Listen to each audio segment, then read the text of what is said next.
It's Saturday, and what do we do every Saturday? We do Garden Tour Saturday. And my co-hostess for this is Patricia, wonderful, great creator, does lots of DIY projects, joins in with a lot of different friends, does coloring with friends, and of course, she does gardening.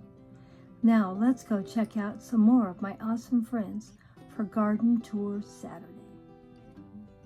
And here is Susan for another one of my wonderful friends that does beautiful garden tours and gives lots of great gardening tips.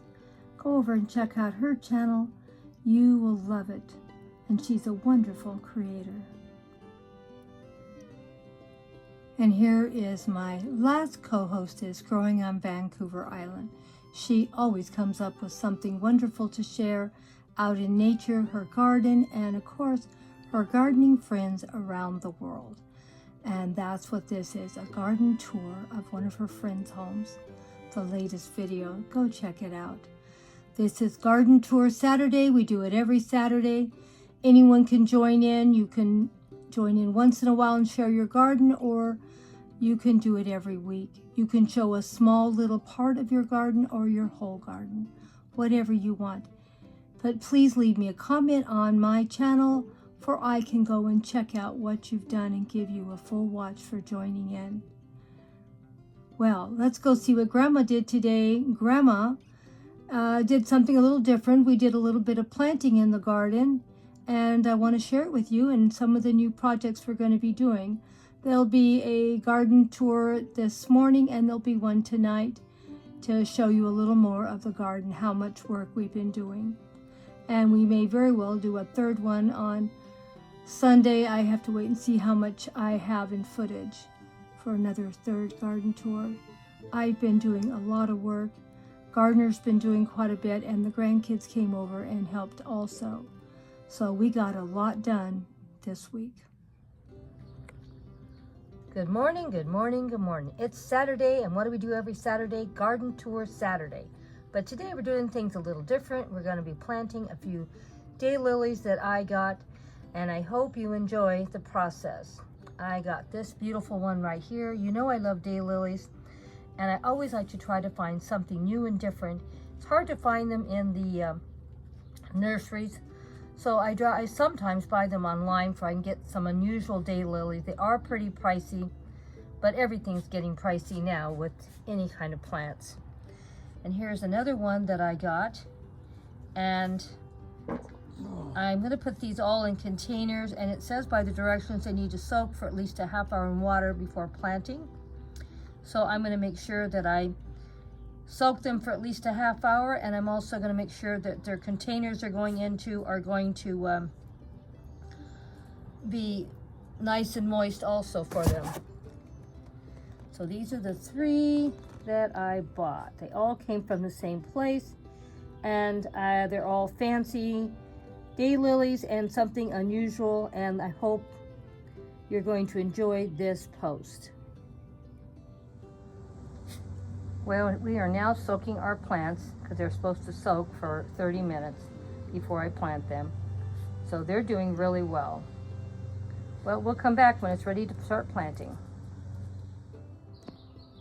Well, here we are. I finally got my daylilies all planted. I had to go buy 2 more pots. I don't know why I thought I only had 3, but I had 5 altogether.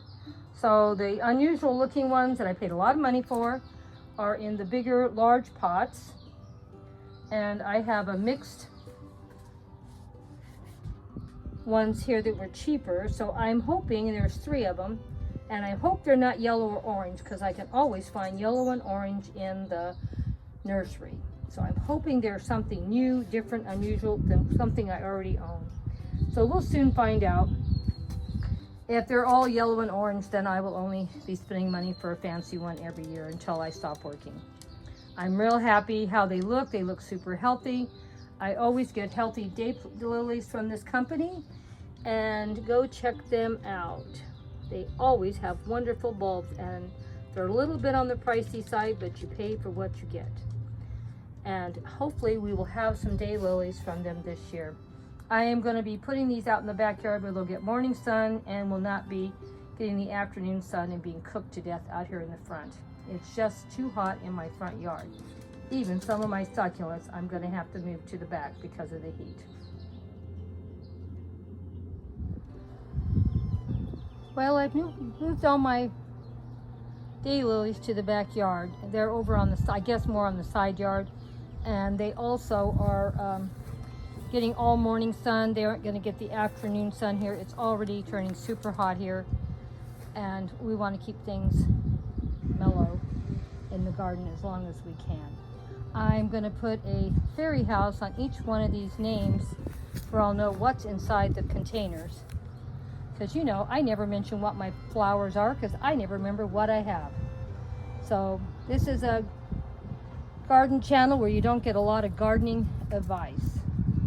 Just like to share what is growing in my garden. Well, let's put some fairy houses on our name tags.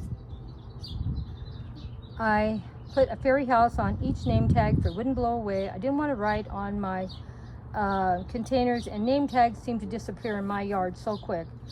So hopefully I will have something, a record of what I have and what they are.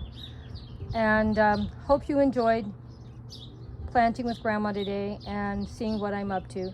We're going to probably be doing some kind of project like this every couple of weeks. I'm going to have to buy some more containers. So once I get some more containers or clean out some I already own and have, we'll be planting some more. So, and then of course we are redoing the whole fairy garden this year, so they'll have lots of containers to empty out and replant. So hope you enjoy coming by and seeing what Grandma did today and see what we're up to every week. Hugs and kisses to all of you from Grandma Sandy and Debbie. Love you all. Thanks for all your love and support as always.